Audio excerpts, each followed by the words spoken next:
श्री स्वामी समर्थ. नमस्कार स्वामी भक्तांनो. आपल्या भोवती स्वामींचं संरक्षण कवच तयार करायचं असेल तर आजचा हा मंत्र तुम्ही अवश्य ऐका. या मंत्राचे फायदे ऐकून तुम्ही थक्क व्हाल. जर तुम्हाला हा व्हिडिओ न शोधता सापडला आहे, मोबाईल पाहताना अचानक तुमच्यासमोर हा व्हिडिओ आला आहे, या मंत्रातील अद्भुत शक्ती तुमच्या अवतीभोवती प्राप्त होण्यासाठी, स्वामींचा आशीर्वाद तुमच्यापर्यंत पोहोचण्यासाठी हा व्हिडिओ तुम्हाला आज मिळाला आहे. तुम्ही त्या निवडक लोकांपैकी असणार आहात ज्याच्यावर स्वामी समर्थांची विशेष कृपा असणार आहे. होय भक्तांनो, स्वतः स्वामी महाराज तुम्हाला इथे घेऊन आलेले आहेत. कारण ज्या भक्तांवर स्वामींचा आशीर्वाद प्राप्त होणार असतो त्यांच्यासोबतच अशा अद्भुत आणि चमत्कारिक घटना घडतात. प्रिय भक्तांनो, हा व्हिडिओ हलका समजण्याची चूक अजिबात करू नका. कारण एकदा का श्री स्वामी समर्थ महाराजांची विशेष कृपा तुमच्यावर झाली तर तुमच्या नशिबाचे दारच उघडेल. आजचा दिवस तुमचे नशीब बदलवणार आहे. आत्ताच या क्षणी दुःख, गरिबी, नकारात्मकता, आजारपण, दारिद्र्य सर्व काही या क्षणी संपणार आहे आणि तुमच्या जीवनावर सुख, समाधानाचं, आनंदाचं महासागर येणार आहे. प्रिय भक्तांनो, तुम्हीही सतत पैशाची चिंता करत असाल तर आजपासून ती चिंता दूर फेकून द्या. तुमची सर्व काळजी आता संपणार आहे. फक्त हा पवित्र मंत्र जो आज तुमच्या कानावर पडणार आहे तो श्रद्धेने ऐका. आजचा हा मंत्र तुम्ही खऱ्या मनाने ऐकलात तर तुमचे नशीब कसे उजळते तुम्ही स्वतः डोळ्यांनी पाहाल. प्रिय भक्तांनो, उगाचच नकारात्मक विचार करू नका. सतत आपण गरीब आहे, आपल्याकडे पैसे नाहीत असे विचार आपण मनात आणतो तेव्हाच आपलं मन हे निराश होतं. पण नेहमी दुःखी राहून रडत बसण्यापेक्षा काहीतरी कार्य करा. तुमचं मन आनंदात रमवा. तुम्हाला देवाचा चमत्कारिक आशीर्वाद प्राप्त करून घ्यायचा असेल तर मग आत्ताच हा मंत्र ऐकायला सुरुवात करा. हा मंत्र शेवटपर्यंत ऐका, कारण शेवटच्या क्षणी असा चमत्कार होणार आहे ज्याची तुम्ही कल्पनाही केली नसेल. प्रिय भक्तांनो, तुम्ही अनेक वर्षांपासून संघर्ष करत आहात. तुम्ही नोकरीसाठी प्रयत्न करत आहात पण अजूनही तुम्हाला मिळाली नाही. कष्ट करूनही हातात पैसे टिकत नाही, मनाला समाधान नाही. या सर्व अडचणींतून तुम्ही जर जात असाल तर आत्ता काळजी करू नका, कारण हा व्हिडिओ तुम्हाला शोधाशोध न करता सापडला आहे. म्हणजेच तुमचं नशीब बदलण्याची वेळ आता आलेली आहे. स्वामी समर्थांनीच त्यांच्या नामस्मरणासाठी तुम्हाला इथपर्यंत बोलावलं आहे. हा मंत्र फक्त ऐकण्यासाठी नाही तर तो अनुभवण्यासाठी आहे. या चमत्कारिक शक्तीचा तुम्हाला अनुभव घ्यायचा असेल तर तुम्ही आज हा मंत्र अवश्य ऐका. स्वामी समर्थांचे वरदान प्राप्त करण्यासाठी हा व्हिडिओ शेवटपर्यंत ऐका. या व्हिडिओमध्ये जो मंत्र दिला आहे तो अत्यंत शक्तिशाली, चमत्कारिक आणि प्रभावी असा आहे. स्वतः स्वामी महाराज या मंत्रातून प्रकट होतात, आशीर्वाद देतात. आज जर तुम्ही ही संधी सोडलीत तर पुन्हा कदाचित तुम्हाला ही संधी मिळणार नाही. त्यामुळे या संधीचं सोनं करून घ्या. ओम श्री स्वामी समर्थाय अवधूत दत्तात्रयाय नमः. ओम श्री स्वामी समर्थाय अवधूत दत्तात्रयाय नमः. ओम श्री स्वामी समर्थाय अवधूत दत्तात्रयाय नमः। ओम श्री स्वामी समर्थाय अवधूत दत्तात्रयाय नमः। ओम श्री स्वामी समर्थाय अवधूत दत्तात्रयाय नमः। ओम श्री स्वामी समर्थाय अवधूत दत्तात्रयाय नमः। ओम श्री स्वामी समर्थाय अवधूत दत्तात्रयाय नमः। ओम श्री स्वामी समर्थाय अवधूत दत्तात्रयाय नमः। ओम श्री स्वामी समर्थाय अवधूत दत्तात्रयाय नमः। ओम श्री स्वामी समर्थाय अवधूत दत्तात्रयाय नमः। ओम श्री स्वामी समर्थाय अवधूत दत्तात्रयाय नमः। ओम श्री स्वामी समर्थाय अवधूत दत्तात्रयाय नमः। ओम श्री स्वामी समर्थाय अवधूत दत्तात्रयाय नमः। ओम श्री स्वामी समर्थाय अवधूत दत्तात्रयाय नमः। ओम श्री स्वामी समर्थाय अवधूत दत्तात्रयाय नमः। ओम श्री स्वामी समर्थाय अवधूत दत्तात्रयाय नमः। ओम श्री स्वामी समर्थाय अवधूत दत्तात्रयाय नमः। ओम श्री स्वामी समर्थाय अवधूत दत्तात्रयाय नमः। ओम श्री स्वामी समर्थाय अवधूत दत्तात्रयाय नमः। ओम श्री स्वामी समर्थाय अवधूत दत्तात्रयाय नमः। ओम श्री स्वामी समर्थाय अवधूत दत्तात्रयाय नमः। ओम श्री स्वामी समर्थाय अवधूत दत्तात्रयाय नमः। ओम श्री स्वामी समर्थाय अवधूत दत्तात्रयाय नमः। ओम श्री स्वामी समर्थाय अवधूत दत्तात्रयाय नमः। ओम श्री स्वामी समर्थाय अवधूत दत्तात्रयाय नमः। ओम श्री स्वामी समर्थाय अवधूत दत्तात्रयाय नमः। ओम श्री स्वामी समर्थाय अवधूत दत्तात्रयाय नमः।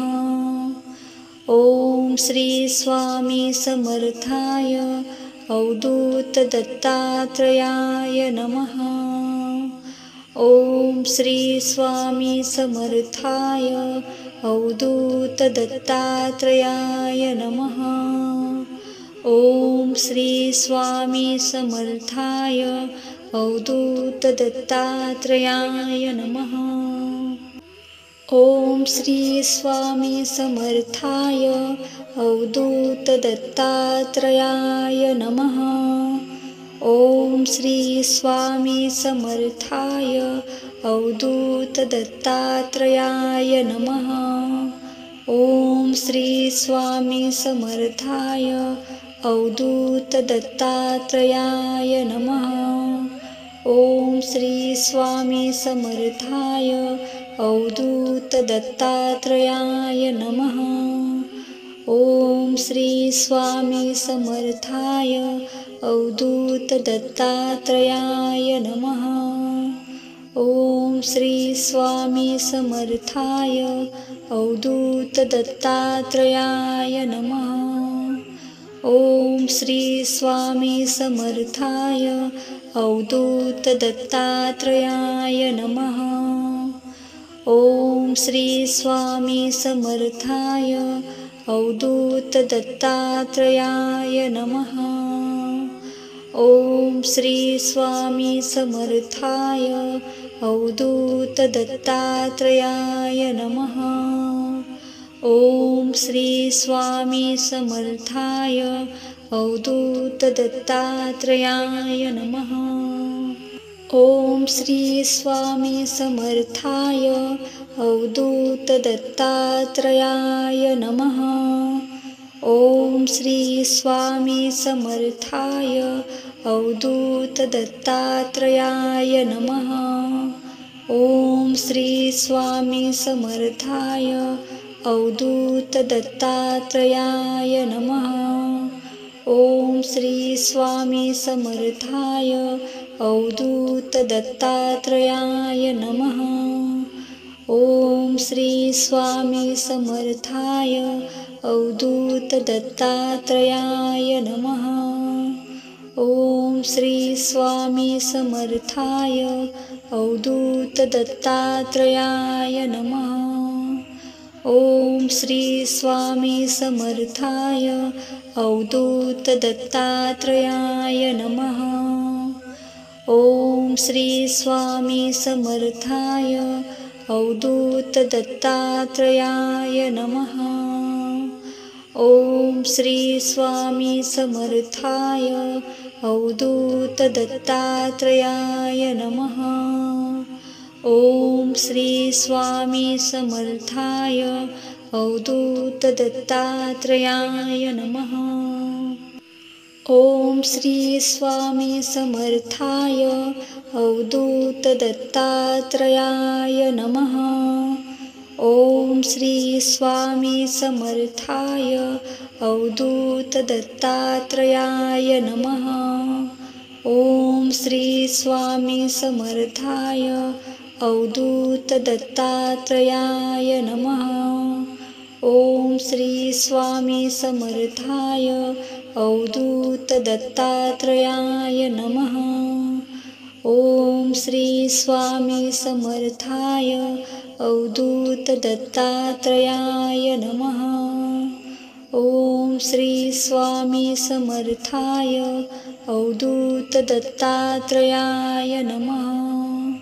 ओम श्री स्वामी समर्थाय अवधूत दत्तात्रेयाय नमः।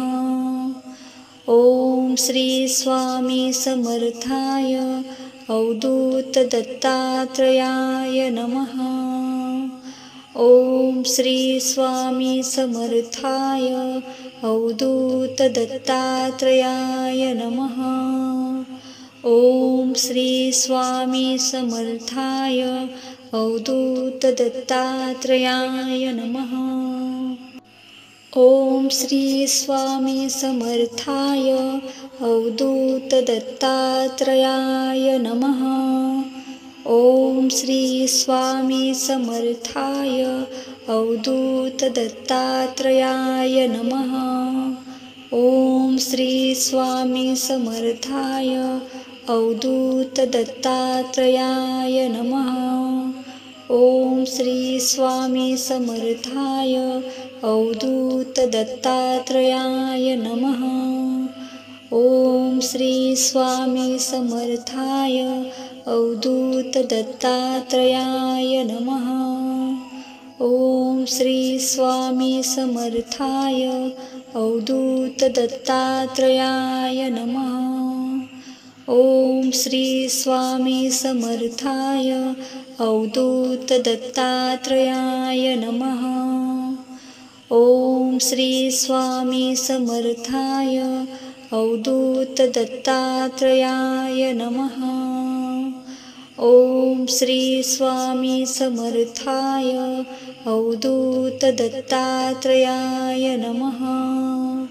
ओम श्री स्वामी समर्थाय अवधूत दत्तात्रेयाय नमः।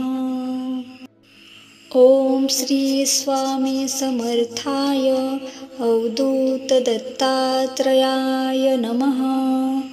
ओम श्री स्वामी समर्थाय अवधूत दत्तात्रयाय नमः. ओम श्री स्वामी समर्थाय अवधूत दत्तात्रयाय नमः. ओम श्री स्वामी समर्थाय अवधूत दत्तात्रयाय नमः. ओम श्री स्वामी समर्थाय अवधूत दत्तात्रयाय नमः. ओम श्री स्वामी समर्थाय अवधूत दत्तात्रयाय नमः. ओम श्री स्वामी समर्थाय अवधूत दत्तात्रयाय नमः. ओम श्री स्वामी समर्थाय अवधूत दत्तात्रयाय नमः. ओम श्री स्वामी समर्थाय अवधूत दत्तात्रयाय नमः. ओम श्री स्वामी समर्थाय अवधूत दत्तात्रयाय नमः. ओम श्री स्वामी समर्थाय अवधूत दत्तात्रयाय नमः. ओम श्री स्वामी समर्थाय अवधूत दत्तात्रयाय नमः. ओम श्री स्वामी समर्थाय अवधूत दत्तात्रयाय नमः. ओम श्री स्वामी समर्थाय अवधूत दत्तात्रयाय नमः. ओम श्री स्वामी समर्थाय अवधूत दत्तात्रयाय नमः. ओम श्री स्वामी समर्थाय अवधूत दत्तात्रयाय नमः. ओम श्री स्वामी समर्थाय अवधूत दत्तात्रयाय नमः. ओम श्री स्वामी समर्थाय अवधूत दत्तात्रयाय नमः. ओम श्री स्वामी समर्थाय अवधूत दत्तात्रयाय नमः. ओम श्री स्वामी समर्थाय अवधूत दत्तात्रयाय नमः. ओम श्री स्वामी समर्थाय अवधूत दत्तात्रयाय नमः. ओम श्री स्वामी समर्थाय अवधूत दत्तात्रयाय नमः. ओम श्री स्वामी समर्थाय अवधूत दत्तात्रयाय नमः. ओम श्री स्वामी समर्थाय अवधूत दत्तात्रयाय नमः. ओम श्री स्वामी समर्थाय अवधूत दत्तात्रयाय नमः. ओम श्री स्वामी समर्थाय अवधूत दत्तात्रयाय नमः. ओम श्री स्वामी समर्थाय अवधूत दत्तात्रयाय नमः. ओम श्री स्वामी समर्थाय अवधूत दत्तात्रयाय नमः. ओम श्री स्वामी समर्थाय अवधूत दत्तात्रयाय नमः. ओम श्री स्वामी समर्थाय अवधूत दत्तात्रयाय नमः.